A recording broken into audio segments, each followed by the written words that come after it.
Welcome to the Level Up Lifestyle, where we tell the real stories of people who overcame and elevated. In today's episode, Mike sits down with agency owner Brian Cannington. Brian walks us through a masterclass for reframing your perspective on work, from his mindset shift during a big move in high school. My thought going into it was, I've left everything, I hope it's worth it. Getting there, it also kind of gave me an opportunity to reset. To letting his family down in college. I went 3 years to a junior college and didn't get a 2-year degree. To developing the mentality that made him a truly great leader. Right. Lead by example. Yeah. Man, lead by example. All of this coming up next on the Level Up Lifestyle. All right. Hey, everybody. Welcome to the Level Up Lifestyle Podcast. I'm your host, Mike Sheets, and we are coming to you live from the Globe Life Studios at Globe Life headquarters in McKinney, Texas. And we've got a great episode on deck today because in the house we have Brian Cannington. Woo-hoo. Glad to be here. How's it going, Brian? Going good. Good. Well, thank you for coming in. Yes, sir. And so, Brian, we're gonna dive into it. We're gonna tell your story and just kind of hear everything that has brought you to where you are today. But let's just kind of set the table first of who you are, because some people may not know. Right. So you're an agency owner. Yes, sir. You've been with the company for how long? 31 years now. 31 years. Yes, just sir. recently, by the Just way. this past Friday, as a matter of fact. Congratulations. Yeah, thank you. 31 years. Yes, sir. Your career is now probably old enough to buy a house and have kids. You would think, I'm right? You know. Planning to do that in my 32nd. There you go. Yep, Okay. next year I should have a home. Yes. Good. So 31 years, and how long have you been an agency owner? 20, going on 25. This September will be Okay. 25 years. Okay, great. And where are you at? Where are you located? So I'm in Waycross, Georgia, and when you call how long I've been an agency owner, as you know, with 31 years, one thing that I've experienced is a little bit of change. Sure, yeah. Part of the change is title changes. So Right. reality is, I guess, agency owner title came, closer to the 2010, 12, whatever. Right. But went to Waycross in September of 2000. We were landlocked. We had territory. Back then, you could only work your territory. Yeah. So there was a little bit of limitations to it. And several years later, they allowed us to expand outside of our immediate territory. Okay. And we began to put offices in and try to find, the right people to put in place to head up each office. And so now we have 6 locations. 5 are in Georgia. 1 is in Florida. Okay. Serve 3 Where states. in Georgia are the locations? What towns? We have, as I said, I went to Waycross, and we also are in Savannah, right outside of Savannah, a town called Richmond Hill, Georgia. And then we are in Valdosta, Georgia, Macon, Georgia, and Augusta, Georgia. Okay. And then just over the line in Florida, in Jacksonville, Florida. Okay. Good. So let's kind of just go through everything that led you to where you are. Okay. Right. So growing up, Brian, what was that like? Tell me about the beginning years in your life. Now, growing up, we could go, of course, I'm 37 years old now. Never 31 years with the company. Never ends, right? Yeah. But so I was born in Athens, Georgia. Go Dogs. Okay. My parents were at school. They're both, UGA students. I guess Valdosta State alumni. But born in Athens, I came as a surprise to my parents. Okay. And so you said they were college students. They at were the time. college students, yeah. Yeah. And so my dad joined the Air Force. Okay. And ended up serving like 3 years in the Air Force to be able to help pay for his college. Came out, went back to college, finished his degree. And we lived in South Georgia most of my life. Moved to the Panhandle of Florida. I left Georgia my senior year. Planned to stay there my senior year because, of course, my classmates, right? I had established friends, and my sport of choice was football. Okay. And I tried the other sports. I, wasn't fast enough for baseball. Too much running in soccer. Yeah. And basketball, I was too rough. So fouled out most games. So football, you could be rough. Yeah. Yeah. And my dad left to transfer. He's in the hospital industry, transferred hospitals back between my junior and senior year. And I had planned to stay behind, and he came back after one of his first visits. He had met the local football coach that the guy was talking about how they had a chance to win a state championship. And they recruited me to come down to Florida to leave my friends and everything that I had known and move my senior year to Florida. And it was a good move because the town I was in, though it had a good, strong football program, another school kind of ran the state. Okay. So I moved to Florida my senior year, a little town called Graceville, Florida, and graduated from there, having acquired a state championship football ring in the process. So, it wasn't just a recruiting You're like carrot. the high school did it. Yeah. The high school NIL before that even existed, exactly. right? They pulled you in. So down in Florida, my senior year, graduated, went to college for a few years. Both of my parents are educated. My mother is a retired educator. So let's go back to that. So your dad joins the Air Force early on, yes, right, to pay through college, but he didn't stay with that. So he went and got a degree. And then what did he do after that when you're young, in your younger years? So again, title changes isn't just in our industry, it's in all industries. Sure. He was in the hospital administration. Okay. So he started in finance. They were called comptrollers back then. Today they're called CFOs. Right. And then he moved into administrators that today are called CEOs. So he, when we were in Tifton, he was a comptroller assistant administrator or CFO assistant CEO or I don't know, whatever it would be. But then when he went to Florida, control the money of the hospital. That's right. Yeah. But also the leadership side of running the hospital, because the CEO runs it, and then he was the assistant, like he was second in charge basically, and then went to Florida as the CEO, or back then as the hospital administrator. Did you pick up anything just watching that? Because that's not an easy position to gain. I'm assuming he worked his way. He did through there. So did you see anything from a work ethic perspective, from a putting in the time, maybe long hours away from home, that you pull on later as that demonstration of what you need to do? Yes, 100%. I drew from my dad the work ethic. The way that he worked, the hours that he put in. He was very success driven. We never had the conversation as a child whether or not he wanted to be the CEO or if the CEO found him. But I do know from watching him, he was involved in his craft. I mean, he didn't get a degree and then stop. He continued to educate himself.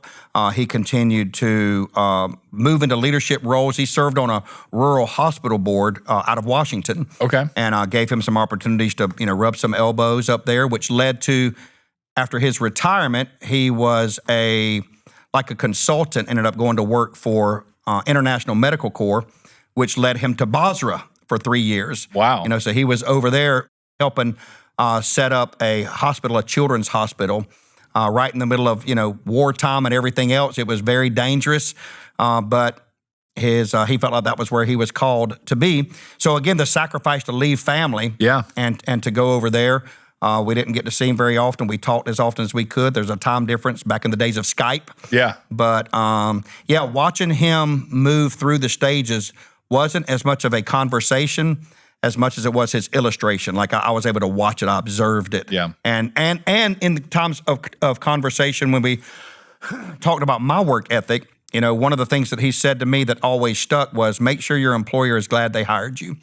And there's been so many moments in my career journey that I understood why he said that. Yeah. There's a lot of people who want to work to the minimum, just enough to get by, just enough not to get fired, and just enough to stay under the radar. Stay out of everybody's way, and as long as you can just survive, you're okay. And survival mentality was not in my dad, and of course it wasn't instilled in me. But a funny story about the flying under the radar. I worked in high school. I worked at a grocery store. Okay. Piggly Wiggly. Okay. They have Piggly Wigglies out here, and they still have them in the Southeast. But bagging groceries, unloading trucks, stocking shelves. And when a truck would come in, like for me and my dad's conversation with me about making sure my employer is glad they hired me. Yeah. I wanted to work hard. Truck comes in, let's get this bad boy unloaded. Let's get the trucker out of here. Let's hit the shelves. Let's get it stocked. And everybody else is like, yo, bro, hang on. We're paid by the hour. Like, why are you working so hard? And it just came from that level of excellence in everything that we do. Good. What was your mom doing as a kid growing up? Educator. So, my dad hit his education first. My mother worked just whatever jobs while he was going to school. And then when he finished and got kind of settled in his career, Then she went back to school and finished her education. And she was a middle school teacher. For the teachers out there, they understand that you may go into one grade and not necessarily stay there. Right. But she found her way into what's called the ESE, class with children that had like learning disabilities or whatever. And that was her passion and her heart, being able to help those children. And then later that led into, again, even my mother led into a leadership role where she was hired to go around from school to school and assess their ability to meet the needs of the children. Oh, wow. Yeah. Okay. So it was your dad that was promoted basically to move to Florida. Correct. What'd you think at that time? Like, you got to change your environment very, especially in high school. That's a challenging thing to go through. So what were you thinking going into that? My thought going into it was, I've left everything. I hope it's worth it. Everything that I knew I was leaving, I hope it was worth it. Getting there, it also kind of gave me an opportunity to reset. Okay. Because I had the reputation that I had in Georgia from, my earlier years in school up through my 11th grade year. And when I went to Florida, nobody knew who I was. They didn't know my story, my background. So it gave me a chance to reset, I guess, identity even. And I even made some changes in myself, my personal life, some choices that I had made earlier. I decided whenever I moved to Florida that I wouldn't make those same choices. Okay. And then of course the whole football thing. I've never had a problem making friends. If you're kind to people, people want to be around you. Yeah. And I just love people. And so moving there, the first friends that I made were the guys that I was on the gridiron with, So I was there during the summer for summer camp. So I met those guys. We hung out throughout the summer. School. Then we went to school and, already had a base of friends established. But then the different classes, the other things that, I would get involved with, I developed other friendships. This is a smaller town, a smaller school. Definitely Yeah. a smaller town, yeah. I went from Tift County being the third smallest lineman Okay. to Graceville, Florida, being the biggest guy on the team. And I was a lot smaller then than I am today. So Yeah. the biggest guy on the team was 6'2", 226. And when I was at Tift County, the biggest guy was 6'6", 325. Wow. So, yeah, it was a big difference. There's some SEC recruiting happening out of that area. Definitely. Right? Definitely. So, okay. What's your plan after high school? College. Okay. Yeah, both of my Would assume your parents are, absolutely. Yeah. And again, my dad, being the leader he is, he had my roadmap already mapped out for me. Like there wasn't a whole lot of interaction. You didn't really have a say in it? I didn't. Yeah. He told me I was going to go into the medical field. What I was going to study, what I was going to get a degree in, how it was going to, and he shared with me I was going to go and get a nursing degree and then get a job. And then begin to kind of his story, right? Yeah. Work your way through college, and then I would, back then nurse practitioners were just kind of coming on the scene. This is early '90s, and so he wanted me to go ahead and get into that, and then go back at a nurse practitioner's pay to get my MD, and then work in the hospital that he was the CEO of, I guess. But college was not. He just didn't connect. High school, there was little connection in the classroom. There was more connection of the people and the sports. Yeah. But college, man, I got some freedom. And it's funny because I relate that a lot of times to our business, the freedom and the flexibility. Sure. And in high school, you're expected to be in the classroom. You're expected to pass all these other things. Somebody wakes you up in the morning. Yes. Tell you when it's time to go to bed at night. Know whether you've left or not. Yeah. If you're not at school on time or you play hooky like we did back then, your parents were getting a phone call. They don't do that in college. Yeah. And once I learned I didn't have to be in class, a lot of times I would miss classes. Your mom didn't call you. Well, why I didn't get a phone call, right? Nobody called me. Yeah. So didn't realize what an impact that was going to have on my grades, of course. But I went 3 years to a junior college. Okay. And didn't get a 2-year degree. So I was the pride of the family, the oldest child, my dad's firstborn. Yeah. And I walked away without a certificate to put on the wall. How do you relate that today in our business? And it's really for anybody in work, but like specifically with us, agents are 1099, they're independent contractors. They're, you eat what you kill. How does that difference between high school and college play out today? So probably one of the most common stories that I talk about when I'm relating college to our industry. You think about this. If I had followed my dad's plan I graduate high school. I go to college. I'm going to be in college for 10 years. Yeah. Now, you pay to go to college. You don't get paid to go to college. Sure. So for 10 years, I'm learning the craft that I hope to be able to come out from and have a six-figure income, because a lot of people have this idea that all doctors make a ton of money. They don't. If you're not a specialist or a surgeon, you're making good money, but you're not banking, seven figures. You're pulling some strong sixes. And I learned that again from my dad's position in negotiating with doctors when they would come into the hospital and all. But you think about this, if I had done 10 years of college and paid them, $500,000, I'd be in debt. Yeah. To have my education, to come out to be able to make a couple $100,000 maybe.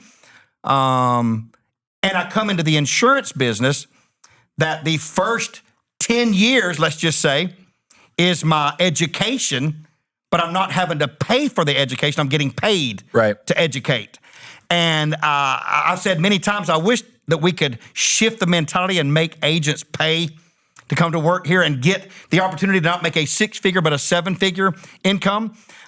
We haven't figured that out and probably never will. Yeah. And it's probably a good thing. Probably good, yeah. But the reality is, if agents would understand that their first few years is really their college, like legit. I mean, there's no doubt I've had so many people make six figures their first year. Many, but it's not the majority, If you would take those first few years and say, I've got to get to year 2.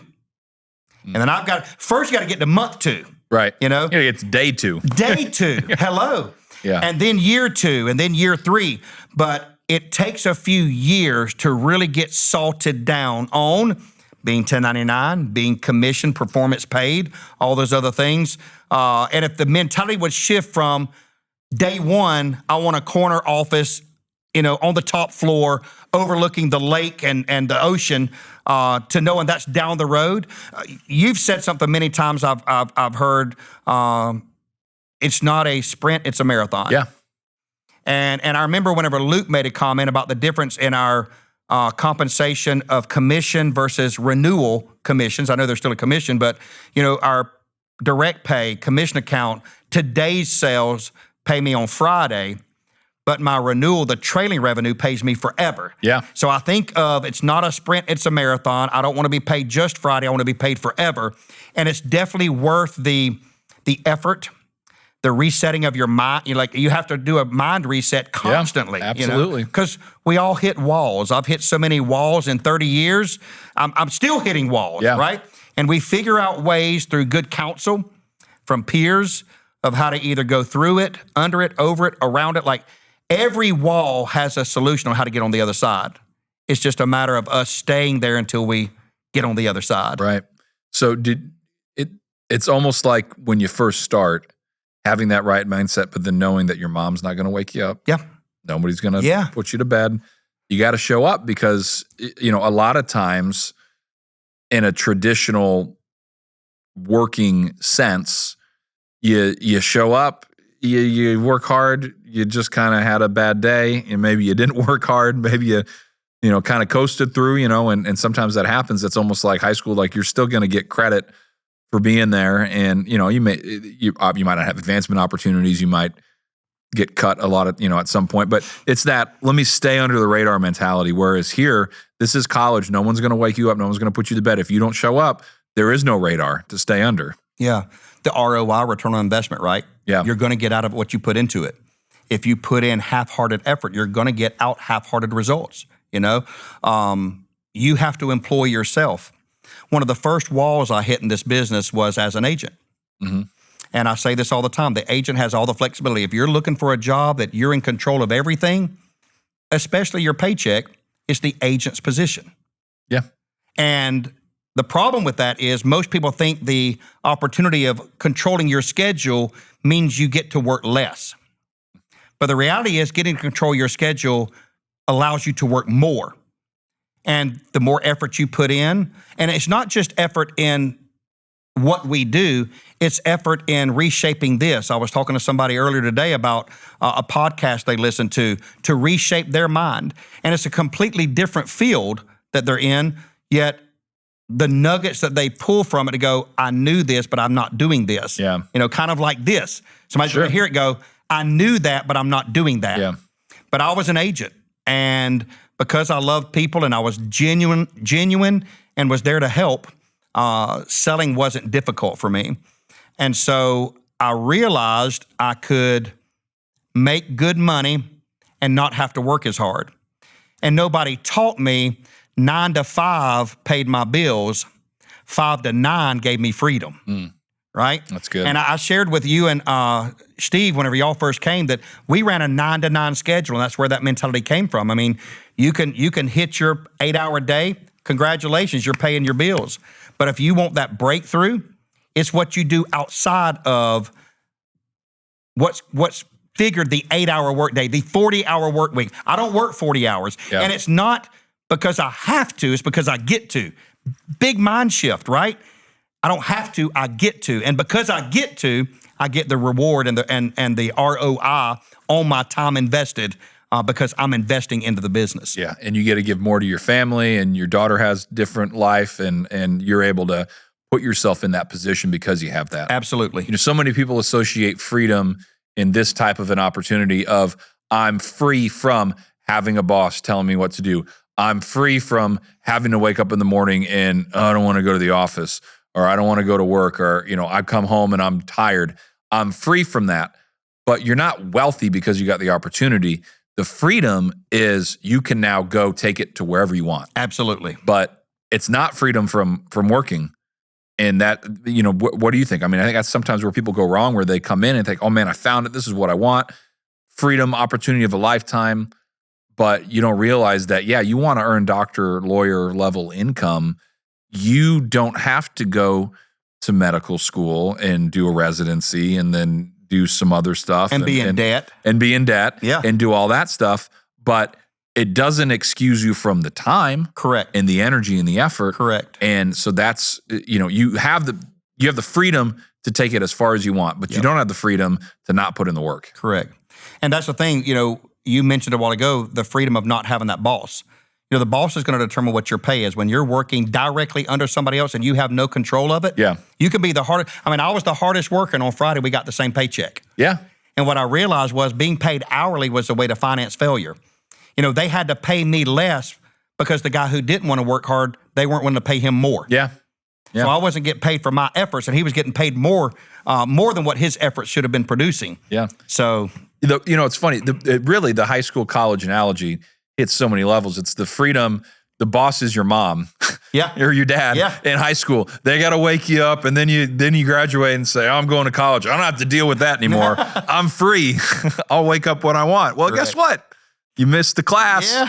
It's not working out. You don't get the grade. You don't get the ROI. You don't. They don't just give you the degree because you showed up. So you got to do the work. So, okay, back to you. Yes, sir. College. Yeah. Nah. What was that? Because your parents are like, this is your plan. You're not achieving what they want. What was that dynamic like in this time? Part of my lifestyle included living the college life. Okay. You know, there were reasons why I wanted to wake up later. Sure. So I went to bed later. Sure. And I may not remember going to bed sometimes, you know. Your body didn't want to wake up quite so early. Get up. Yeah. You know, the bed definitely felt good. But in the college side, you know, after 3 years, I threw my hands up, you know, and I did for 3 years, and I guess really for 15 years, from my high school years of having them as a boss to my 3 years of college trying to be who they wanted me to be. I threw my hands up, and I was working and going to college, so I already had a full-time job. I was still living at home, so I was able to spend what I made, and I made some mistakes of going into debt. You know, I bought my first home. We talked about my first home coming next year, but I actually bought my first home at 21. Wow, okay. And I had found a really good deal on a house. I was ready to get out of the house. I was ready to be independent, right? Yeah. But I went 3 years to college and I actually just stopped going my third year, my last semester of my third year, and really focused in on my career. And I went and swapped jobs and went to a factory for more hourly pay. I worked for Russell Corporation in Marianna, Florida. How did you feel though? Like, because your parents had this path and you weren't going to be able to walk down it. How did it feel at that time? Well, they definitely weren't happy. Yeah. But again, my dad was still driving his, he was still driving his own car. He was doing his own thing. So although we would have conversations, it wasn't like they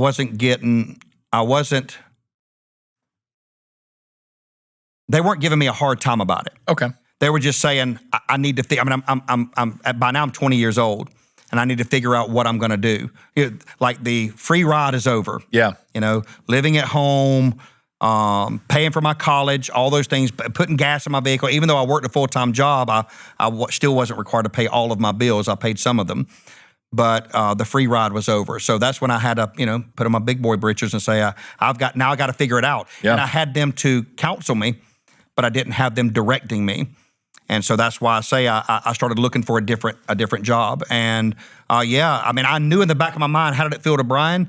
I felt like I'd let my family down, because they're both educated. And I had the ability to get the degree. I just didn't have the drive to the degree. Like school didn't drive me. And thinking about the long-term reward, down the road because of college and being in debt didn't motivate me. Yeah. So kind of getting out on my own is what motivated me, and that's what I did. Okay. So you started working, you said, in a factory? I did. Okay. Yep. Sewing factory. But Really? I wasn't on a machine. I was on a machine. I cut the twill. I was going to say, did you make your suit? I did. I can make it. Okay. No, I wasn't at a sewing machine. I worked a craft that they actually would cut letters that would be sewn on. There were others that sewed, and I did cutting. It was called a twill cutter. Okay. So I did that for a little over a year, and the reason I went there is because of what the pay was, and it was going to be a pay raise because now that I knew college wasn't where I was going to be, minimum wage wasn't going to cut it, or just over minimum wage wasn't going to cut it. So I'm going to have these added expenses. I've got to make more money. And the paycheck mentality is I've got to find somebody to pay me more, not understanding that I possess the ability to make more. Go earn more. Earn more, correct. And so the factory did that for a little over a year. So you're cutting letters like for jerseys and things like that? Correct. Yeah, we'd cut numbers for the back of jersey, names. We did World Series jerseys. Really? From back in the day. I can remember us doing some of the world. I don't remember which teams they were back then, but yeah, we would do all the. Russell Corporation was a really big, like Nike is today. Russell was big in athletic wear back then. Yeah. Okay. So you did that for a while, and then what happened? A little over a year, and then I went into sales. Got into furniture sales, and I had a small run of that whenever we lived in Tifton, Georgia. I worked in my 11th grade year at a furniture store, really as a delivery guy, but then on the weekends, if they were running a sale or something, they would actually have me on the floor. And again, I loved connecting with people, helping people. So I went into furniture sales because I did enjoy that. Okay. And within just a few months, the guy owned multiple stores. He asked me to go and manage one of his stores in Enterprise, Alabama. Okay. And so I'm still living in the Panhandle of Florida. And, this carries over even into our business as well. I would leave my home and drive an hour to Enterprise, Alabama. I wasn't paid for that hour drive. Mm-hmm. At the end of the workday, I would drive an hour home. I wasn't paid to commute, And I tell people all the time, like, your commute to your work is not paid. If I'm working an hour from my home, I don't leave at 8 and my clock starts. Right. I leave at 7 because my clock's starting at 8, or we talk about running 7:59 to 5:01. I gotta come in it running and come out of it running. Yeah. But the commute is never paid. But I went to work for him for a few months, and he offered me a management position. And this is where I learned what salary is. I mean, salary is where they squeeze the blood out of you. Yeah. They're going to get every ounce of effort out of you, and they're not going to have to pay you anymore. Back to the employee mentality, most employers are going to keep you locked in at 40 hours a week so they don't have to pay you overtime, right? Mm-hmm. And the salary mentality is now I can work you over 40 hours a week and not have to pay you overtime. Yeah, right, sure. So that's where they're making it up. They're not going to have the hourly people work overtime. Absolutely. Yeah, I'm going to have the salary so take care of it. 6 days a week, 10 to 6, not counting my 1 hour drive there, my 1 hour drive back every day, for a salary. But that's whenever I was able to step up, buy a home, and I went into debt, all the things that my dad said not do. I had credit card debt, a vehicle, a home, 21 years old, on a whopping $35,000 a year income. Selling futons 10 to 6, right? Yeah, right on. So why did you get out of that? It does seem like you've you're earning enough to do these things. Correct. You're creating a life for yourself. So what happens? So the guy had the 2 stores, one in Dothan, Alabama, where I started, one in Enterprise, where he sent me. And he started talking about closing the store in Enterprise and wanted me to come back to the Dothan store. By the way, it's interesting you never got picked up by Liberty here so far, because these are all Liberty locations. Like, we had big offices back then, and even now still. Both of them had offices. Should have gotten PR'd back in the day. You would think. You would. Where were they? Should have found me sooner. That's right. I didn't want to go back to Dothan. And I it wasn't because I wasn't enjoying what I was doing, but if he was closing the store in Enterprise, we talked enough about his store in Dothan. It's just, he was a specialty store, so it was on its way out. And what kind of specialty furniture? Well, back in the day, now you're too young to know this. Back in the day, they would take a garden hose and put water. I was going to say, so water beds. Water okay. beds, that's right. Yeah, we sold water beds. Okay.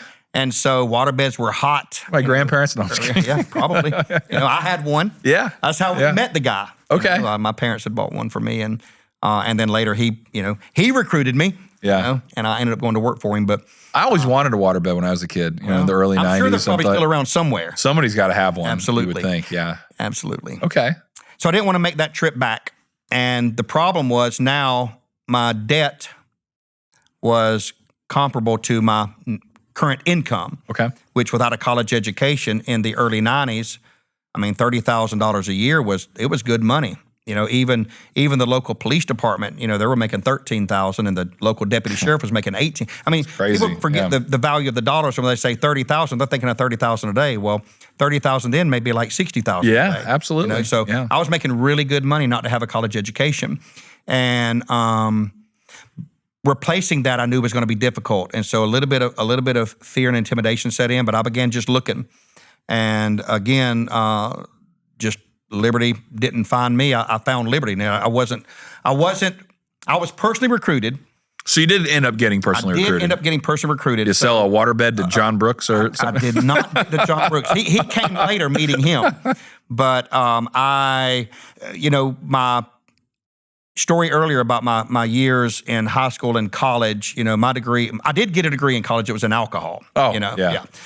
But I also, at the ripe old age of 21, shortly after I dropped out of college, I also, got really involved in my church. I had a salvation experience. Good. And something that I had known about but really hadn't followed. So it was a complete 360 in my mindset, doing things the right way, having integrity, all these other things. And funny story, as it would have it, a guy that I went to church with is who actually told me that I should come and consider Liberty National. Okay. And I don't remember even having a conversation with him about leaving the waterbed business. I just, for some reason, maybe they were personally recruiting back then. Yeah. I don't remember when I came to work. Yeah. But for whatever reason, I said, "Hey, man, you ought to come in and interview for a position."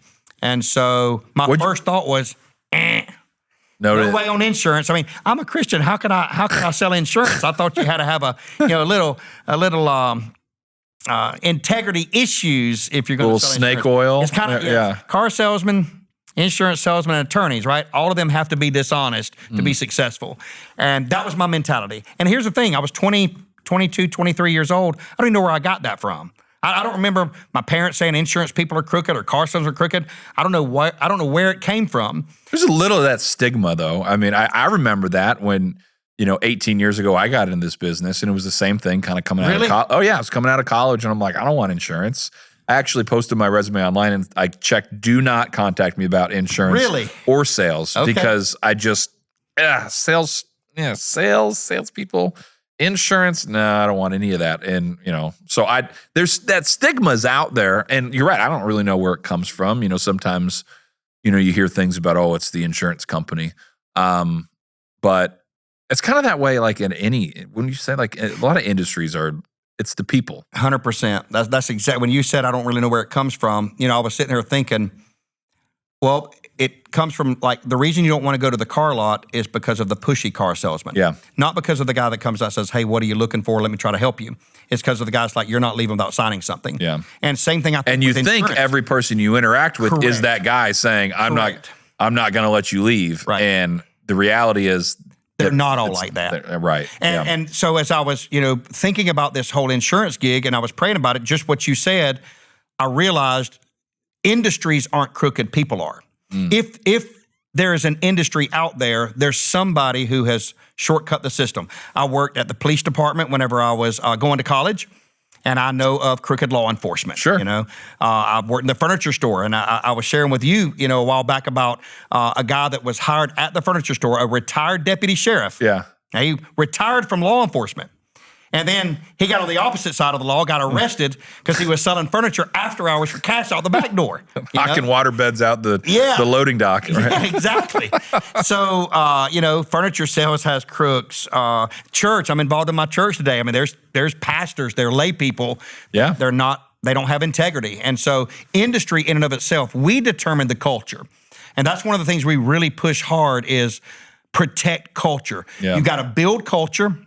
And then you have to protect culture because you can get a snake oil culture if you allow it. But if you set the bar, set the standard, put in the boundaries and the fence that says, we're not doing that here, you can also have a culture of integrity where people know, hey, do business with this guy because he's going to treat you right. Yeah. And that's really how I started my business, which is why I had the success early. I didn't go in saying, I'm not leaving your home till you sign this piece of paper. I went in, how can I help? And I just found that most people that are pushy, they're trying to shortcut it. I want to be able to sell every person as compared to 1 in 2 or 1 in 3 or whatever your average is. So if I'm getting 1 in 4 to say yes, and you're getting 1 in 2, again, back to employee mentality, you're working less to get the same result. But the reality is most of that stuff that comes from that high pressure doesn't stick. And remember, this business is about forever, not about Friday. Yeah. So I don't want them just to say yes today. I want them to say yes because there's a need there, and they say yes next month and next year and the following and the following and the following. So the residuals come in as well. So how many agents do you have in your organization total right now, currently? Yep, about that many.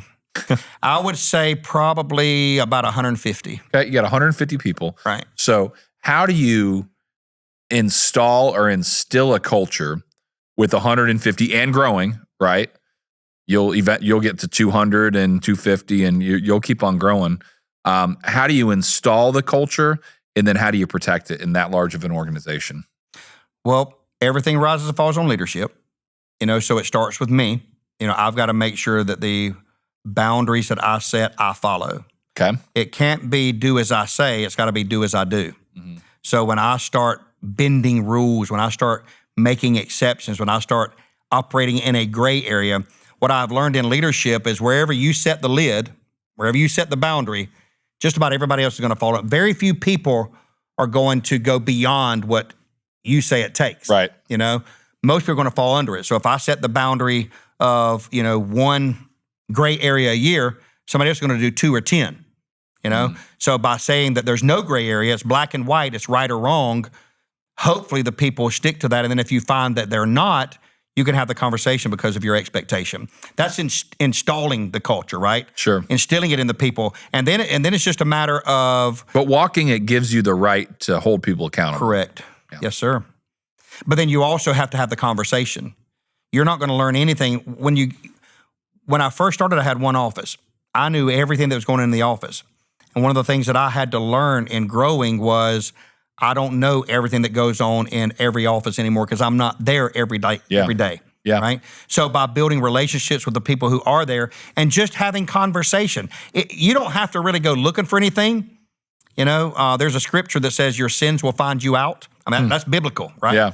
So it's one of those things, if I'm just in an office and I'm having conversation or I get on a call to celebrate somebody for something that they've done, just in talking, without even knowing that they'd be telling you something, that then I go back to leadership because I, again, believe everything rises and falls on leadership. If I set the tone in the agency, then I expect my agency directors to keep that same expectation in the actual office, in the individual office, and more specifically on their individual team. And when I catch wind that somebody may be dancing around that line, I want to try to get them back off the fence and say, no, we're doing it this way. There's not a gray area. Yeah. How important is that maintaining and building that culture to your growth as you add new people to your organization, to what they're being recruited into? How important is that? I would have to say probably every person I've ever hired or worked with respects the integrity aspect. But then there's a time in somebody's life that they get put in a place to make a decision. Sure. Oh, if I did, I know Brian doesn't want me to, but if I did this, what's going to be the reward for me? Yeah. And that comes from a place of like greed or selfishness Sure. or desperation. Sure. I think everybody has a breaking point. But I have witnessed so many people that come and say, man, I'm so thankful. I mean, because from the stage, I'm announcing it. From every Zoom call, every meeting, we talk about integrity, doing it the right way, taking care of the customer. It's always the customer first. Yeah. Based on their need, not based on your need. So if you have a need, then we just talk to enough people out there, you'll find the people out there that have a need. LIMRA, which is a life insurance marketing research analysis company, they say over half the homes, over 50%, are underinsured or have none at all. Wow. That tells me every other person I talk to today has a need for what I do. And my job— Every other person. at minimum. Yeah. Because it's over 50%. It could be 55, it could be 60, it could be 70. I think today it's probably a greater percentage. I mean, that statistic came several years ago. I would have to guess today with the changes that we've had in healthcare and employee benefits and everything else, I would have to say that need is even greater today. But to make it easy, every other person has a need for me. Now, not every other person has the ability to do something about it today. Not every person is going to be willing to do something about it today. But I can work with a confidence of knowing every other person needs what I'm offering. So did that help you when you were a brand new agent? What was that experience like coming on board? So you finally decided insurance is not It's not bad. It's not bad. Not bad. It's the people. It's the people. Be the person. What was that beginning part of your career like? So my training was different. I mean, what we have today is light years ahead of what we had. Because you started, videos. It was a debit business too back then, right? And my training was 1 week in a room, probably about a 6 by 10 or 12 room with a television and a VHS tape player, old school. And we watched videos from a guy who was monotone telling us the successful sales procedure. So life insurance is just as glamorous as you thought. Right? Man, it was so exciting from day one. And so for people that don't know what a debit route is, because it's an old school, old fashioned way. Yep. But essentially there's a group of people, I don't know how many clients, 50 or 100 or something like that, maybe more, that have policies, and you would physically go to their house once a month. Yep. So you get a route that you'd run every day. Yep. And you'd see the same people every month. Yep. And you'd go pick up the money for their premium. And then while you're there, it'd say, oh, hey, do you know anybody else who needs insurance? Or have you thought about getting cancer insurance? Or have you thought about life insurance for your kids? Something like that, right? Yep. And then at the end of the week, here's the money for the premium. And the next week you go see and that's what you're doing back in the old days of Liberty National, which was pretty common in the insurance industry. Like earlier, we're kind of companies were doing that. Yeah, and we're one of the last ones to get out of it. There's very few that do it that way anymore. Right. So just totally different experience. So we were paid $160 a week to collect the debit, collect the route. And what's funny is everybody thinks, oh, well, you just go around there and you collect them. It's easy peasy, right? Getting people to give you their money, even if it's for their insurance. Once a month. Every month. Yeah. You didn't just go see them one time. You were going back and going back and going back. I mean, like looking back, I realized I was losing money. Yeah. I thought I was earning $160. You want to bring a baseball bat with you. You're like, hey, you got the money right? Exactly. Yeah. And it wasn't like everybody lived in the same neighborhood. So I was traveling 3 cities to collect a route. And people move and don't tell you. Imagine that. Yeah. Imagine that. And we didn't have cell phones back then. So much has changed, right, of what I've seen. But yes, we were doing debit. And that put us in front of people. Here's the life lesson of the debit business. You built relationships because I did see them every month. Yeah. And so over time, you developed trust, right? And trust is so important in what we do. When you're sitting down with a family and you're selling them something that's intangible, or offering something that's intangible. Because I honestly hate to call our representatives salespeople. I think to your point, what we're talking about earlier, sales can sometimes have that negative connotation. I'm not looking for high pressure salespeople. I believe we're like a waiter or a waitress in a restaurant. We serve. Yeah. Right? Yeah. If you think about it, a sale takes place at the restaurant you go and eat at. Sure. Right? But we don't call them salespeople. Yeah. But a sale takes place every time. We exchange money for product. Right. But in the insurance business, we call it salespeople. And the great, waiters and waitresses say, oh, you should try this special today. Yeah. Oh, you need to have, you want that. Recommendations. You want that Oscar style, don't ask, you? Yeah, right. Hey, what would you recommend? What's your favorite thing? And here's what I learned. They're not going with the cheapest thing. Exactly. I learned this. A buddy of mine owned a restaurant, and when food was getting ready to expire, he ran spiffs to get his waiters and waitresses to recommend, hey, that key lime pie goes out this week. Yeah. So every slice that you sell of it, I'm gonna give you, $2 or whatever. Wow. Yeah. So behind the scenes, because it expires, it's not going to you can't make any money on it. Exactly. So sell it, get it out. Yeah, you throw it away. That food cost is a part of the P&L. Yeah, I already paid for it. Restaurant, right? Yeah. So you learn these things later in life, but a sale takes place at the restaurant. And it's no different for us whether we're sitting at the kitchen table talking to, the husband and the wife or the single parent about their benefits.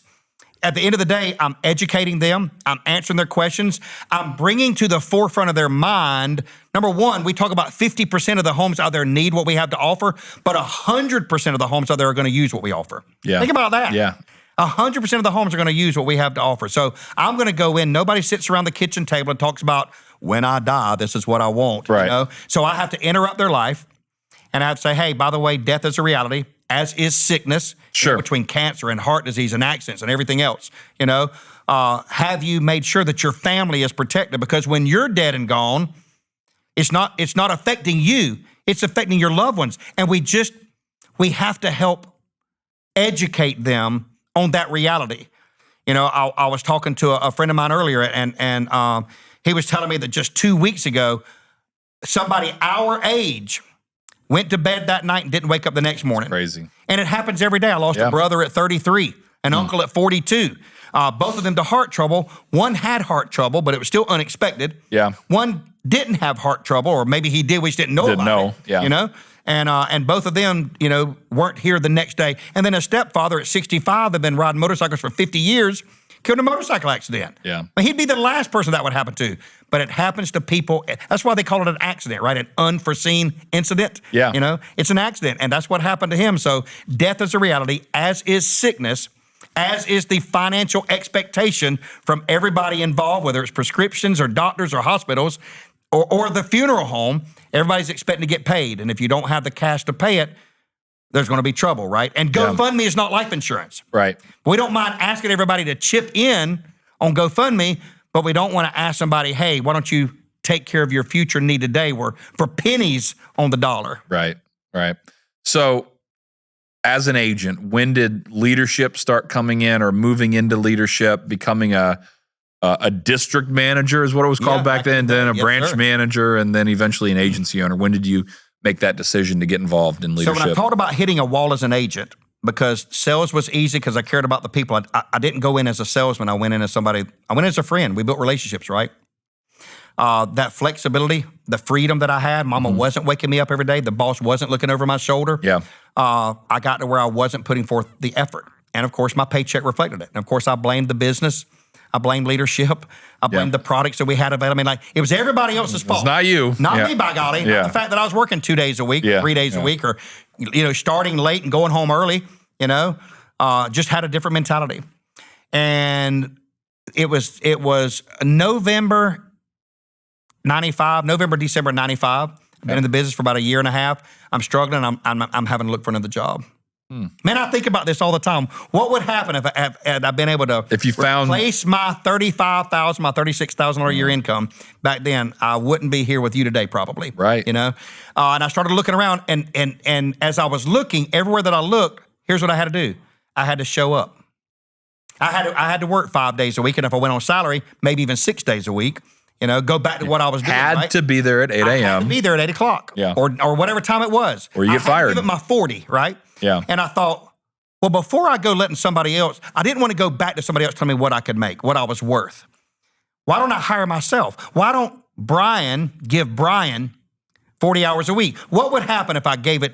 And remember, commute time is not work time. Yeah. So when I was working 2 hours away, I was 2 hours there. I was going to give it 8 hours, 2 hours back. You got 4 hours of driving Travel. And you're only working 4 hours now. No, I was working 8. Well, you have to make it that way. That's right. Yeah. I had to make it that way because drive time wasn't paying me. And my commute wasn't paid whenever I was working in the waterbed business and enterprise. Sure. Why would I hire myself and pay myself differently? If I wanted to see this thing turn around, I knew I had to go back to what I was doing when I first started, and that was I had to show up. I had to go to work, get up, get ready, and go to work. Yeah. And so what happened? My witness, I went to work, and I know this will surprise you, my paycheck started going up. Wow. Yeah. I started, all of a sudden, it wasn't the company's fault. Yeah. The company did have good products after all. My leadership team was supportive of me, I just had to take a hard look in the mirror and say, you determine success or failure.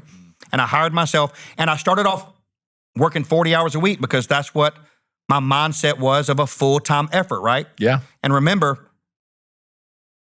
9 to 5 pays my bills, 5 to 9 gives me freedom. And when I realized 40 hours paid me X, 50 hours paid me 20% more, right? So start a little earlier, stay a little later. And over time, it evolved into this 9 to 9 schedule.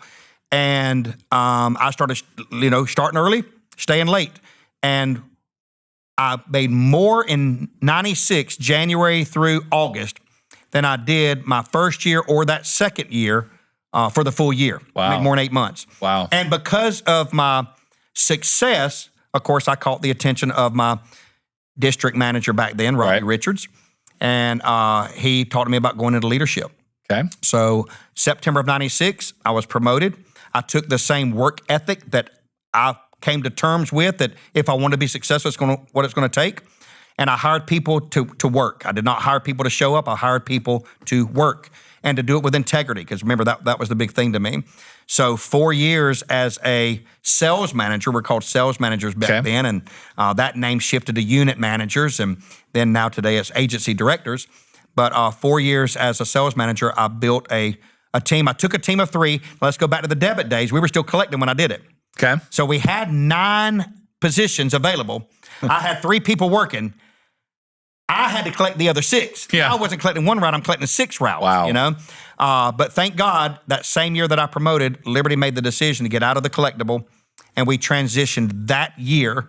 That fourth quarter, we were transitioning out of collectible. And so I was able to skinny it down. And I could use the excuse, guys, I just can't get to y'all every month like this. I don't want your insurance to lapse. I care about you keeping the coverage you've been paying for, that we've been collecting all these years.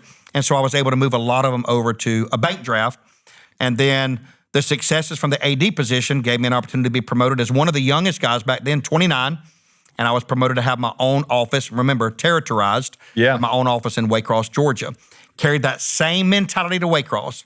And I went in with something that I had learned from a predecessor of mine. Robbie Richards promoted me, but Charles Butler came in shortly before I was promoted. So Robbie promoted me to AD. Charles promoted me to AO, or branch manager back then in my own office. Yeah. And when he came in, he said, I'm not here to change everything. I'm here to help. I'm not here to, even though we knew he was there to fix something, right? Right. And you weren't not bringing somebody new in if it's not to fix. But it's going well. I took that mentality. I'm not here to change. I'm here to help.